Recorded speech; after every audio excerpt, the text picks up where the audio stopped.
Hola, buenos días, tardes o noches a todos. Bienvenidos y bienvenidas a un nuevo episodio de nuestro podcast. Hoy viajaremos en el tiempo para conocer dos de las civilizaciones más fascinantes de la historia mesoamericana, los aztecas y los purépechas. Dos mundos distintos que existieron juntos en el tiempo, pero que desarrollaron formas de vida, organización política y cultura profundamente diferentes. Mientras uno construyó un imperio que llegó a dominar gran parte del centro de México, el otro estableció un reino firme y orgulloso en el occidente. Y aunque sus caminos se cruzaron, sus historias nunca fueron iguales. Prepárense para un viaje al pasado lleno de historia, poder y cultura. Bueno, comencemos con los aztecas, hablando un poco de su origen y migración desde Aztlán. Los aztecas, o también conocidos como mexicas, provenían de una tierra lejana ubicada al noroeste de Mesoamérica, llamada Aztlán. Esta historia está marcada por un origen mítico, ya que no se sabe dónde estaba ubicada esta ciudad realmente, pero su importancia simbólica era inmensa. Según las leyendas, este lugar estaba habitado por diversas tribus que emprendieron una larga peregrinación en busca de la tierra prometida por sus dioses. Esta travesía, guiada por señales divinas, acabó al encontrar en un islote del lago de Texcoco un águila posada sobre un nopal, devorando una serpiente. Ahí fundaron Tenochtitlan en 1325. Fundación de Tenochtitlán y la Triple Alianza. Cuando los aztecas fundaron Tenochtitlán en 1325, estaban rodeados de grandes pueblos que los miraban con una gran desconfianza. Pero la disciplina de los aztecas, su organización y su fe inquebrantable los ayudaron a prosperar en la región. Pasado el tiempo, formaron la Triple Alianza con Texcoco y Tlacopan, que no solo fue una estrategia militar, sino que fue una estructura política compleja que transformó a los mexicas de migrantes a conquistadores, lo que les permitió expandir su territorio. Los aztecas tenían un gobierno temprano basado en sacerdotes y ancianos. Los primeros gobiernos fueron teocráticos. Los ancianos y sacerdotes consultaban los códices, realizaban rituales y tomaban decisiones basadas en los designios celestiales. Todo acto cotidiano, desde la siembra hasta las guerras, tenían que pasar por un filtro religioso. Centralización del poder y la figura tlatoani. Con el tiempo surgió la figura del tlatoani, un líder supremo con poderes políticos, religiosos y militares. Esta centralización fue clave para la expansión y la estabilidad del imperio. El tlatoani no solo era un líder de la región, sino que representaba la conexión directa entre el pueblo y sus dioses que adoraban. Su formación no solo incluía entrenamiento militar, sino que también tenía que contar con estudios religiosos, una muy buena política y una oratoria sobresaliente. Uno de los ejemplos de esta figura fue Moctezuma, quien fue uno de los tlatoanis que expandió el imperio con una gran determinación y una gran sabiduría. Su economía basada en la agricultura. El sistema agrícola mexica es uno de los más impresionantes de Mesoamérica. La base de su economía era el cultivo de productos esenciales, como el maíz, el chile, el frijol, la calabaza y el cacao, fundamentales tanto para la alimentación como para el comercio. Utilizaban un ingenioso sistema agrícola, las chinampas, que eran islotes artificiales construidos en lagos, lo que les permitía cultivar en zonas inundadas con altísima eficiencia, de forma intensiva y continua. Este sistema garantizaba una abundancia constante de alimentos, incluso en las épocas difíciles. Además, complementaban su dieta y economía con la crianza de animales como guajolotes y perros, y la recolección de insectos y plantas silvestres. Sistema de usufructo y propiedad de la tierra.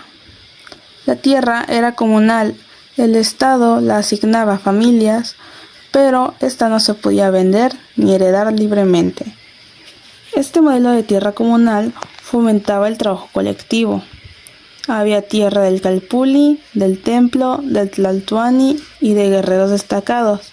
La redistribución evitaba las grandes desigualdades sociales, al menos en teoría, y fortalecía el tejido comunitario. Participación militar y recompensas. El mérito militar era fundamental. Guerreros valientes que podían ascender socialmente, ganar tierras y recibir privilegios de esto. Era de las pocas formas de movilidad en el imperio. El ideal del guerrero era bastante central. Desde niño se le preparaba al varón mexica para la guerra. Los más valientes podían ascender, casarse con nobles e incluso formar parte del consejo. La guerra era constante, pero también regulada por rituales y acuerdos. Tributación a pueblos conquistados. El imperio azteca funcionaba como una máquina bien aceitada. Cada región conquistada debía entregar tributos de forma regular. Este sistema no solo abastecía a Tenochtitlán, sino que permitía a los mexicas evaluar la lealtad de los pueblos sometidos. Los pueblos sometidos pagan tributos en productos o manos de obra, lo que sostenía a Tenochtitlán y garantizaba el control político de Tlatoani. La variedad de productos tributados. El sistema tributario azteca era amplio y sofisticado, reflejo tanto de su poder político como de la diversidad ecológica de su imperio. Los tributos incluían una gran variedad de productos, alimentos como el maíz, cacao y sal, textiles como mantas finas, plumas exóticas como las del quetzal, obsidiana, armas, objetos rituales e incluso trabajadores y jaguares vivos.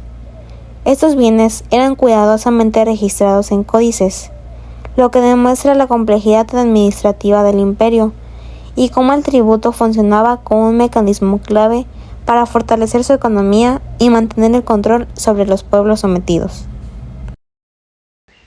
Ahora vamos al occidente, al corazón del actual Michoacán, para conocer a los purépechas, una cultura orgullosa y profundamente enraizada en sus tierras.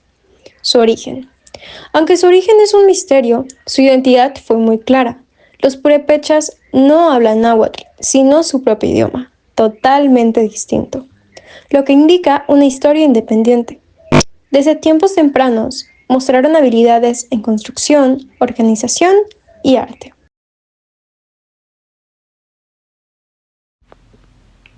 Asentamiento y expansión territorial. Su centro estaba en el lago de Pátzcuaro, pero llegaron a abarcar partes de Jalisco, Guerrero, Guanajuato y más. Su capital fue Tzintzuntzán, lugar de colibríes, con hasta 40,000 habitantes antes de la conquista. Su crecimiento fue gradual, no tanto por conquistas violentas, sino por alianzas, comercio y dominio territorial. Su presencia llegó a sentirse en lo que hoy son varias regiones del centro-oeste de México. Capital y organización urbana. Tzintzuntzán fue centro político, económico y religioso. Contaba con templos, zonas ceremoniales, talleres y acceso fácil al comercio gracias al lago. Tzintzuntzán era más que un centro político. Era un símbolo de identidad. Los templos conocidos como yacatas, construcciones semicirculares de piedra, aún se pueden visitar hoy en día. Eran lugares sagrados, dedicados al culto y la observación astronómica. Su economía: la pesca, la agricultura y la metalurgia. La economía purépecha se basaba en una combinación de pesca, agricultura y una notable habilidad metalúrgica. Pescaban en el lago de Pátzcuaro, destacándose por la captura del pescado blanco sin espinas.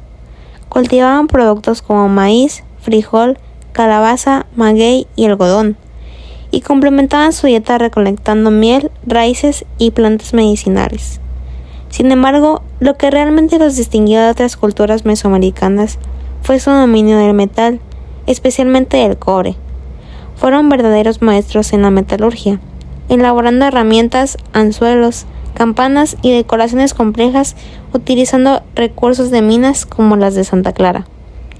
Esta avanzada tecnología les otorgó una ventaja militar importante, al punto de que los aztecas nunca lograron conquistarlos por completo. Hablando de religión e instituciones religiosas, los purépechas practicaban una religión politeísta, o sea que cada comunidad tenía su propio dios. Entre todos estos, el que resaltaba era Curicahueri, el dios del fuego. Era el corazón de su espiritualidad. Los rituales se realizaban en templos elevados y los sacerdotes tenían un rol activo tanto en la vida espiritual como en el sistema judicial. El Petamuti era sabio, sacerdote y juez a la vez. Gobierno encabezado por el Cazonsi. El Cazonsi era su máxima autoridad, con funciones políticas y religiosas. Su sucesor no era necesariamente su hijo, sino que el más apto, frecuentemente el quinto hijo varón o un pariente capacitado. El Cazonsi no era un simple rey, era un líder que debía demostrar méritos y fortalezas. Era aconsejado por una nobleza bien organizada y su autoridad no era absoluta. Debía escuchar y convencer. Esta flexibilidad política fue clave para mantener la cohesión del reino.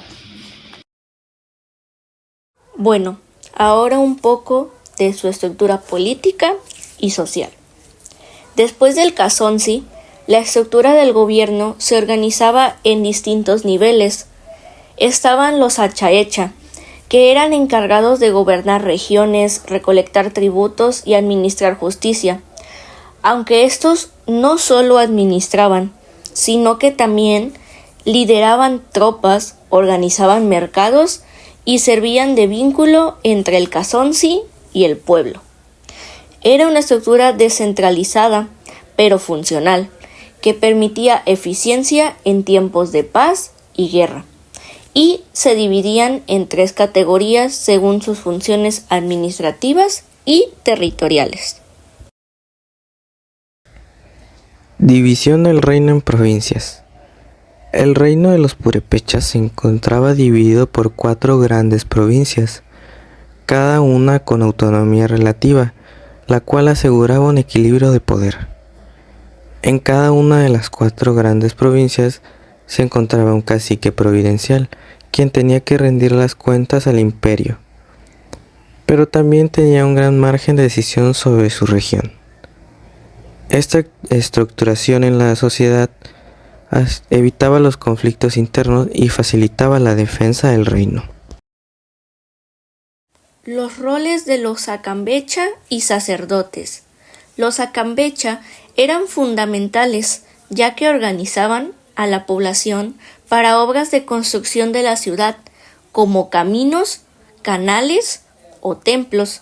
Junto a los sacerdotes formaban una clase dirigente compleja que combinaba autoridad civil y religiosa, sin romper con la base comunitaria. La base social de los purépechas estaba compuesta por agricultores, pescadores, artesanos y esclavos. En su mayoría eran agricultores y pescadores. A diferencia de otras culturas, los purépechas fomentaban un sistema más integrador. Aunque había esclavos, estos podían recuperar su libertad. La mayoría de la población era activa en varias actividades. El pescador también cultivaba y el artesano también cazaba. Esto generaba una economía sólida y resistente. Los aztecas y purépechas fueron pilares del México antiguo. Uno forjó un imperio basado en la guerra, la religión y el tributo. El otro, un reino fortalecido por la metalurgia, la estrategia política y la autonomía regional. Sus diferencias los enriquecen y sus similitudes los conectan como grandes civilizaciones mesoamericanas. Espero que este recorrido por su historia te haya inspirado tanto como a nosotros. Si te gustó este video, compártelo, suscríbete y déjanos un comentario. Nos vemos en el próximo viaje por las voces del pasado.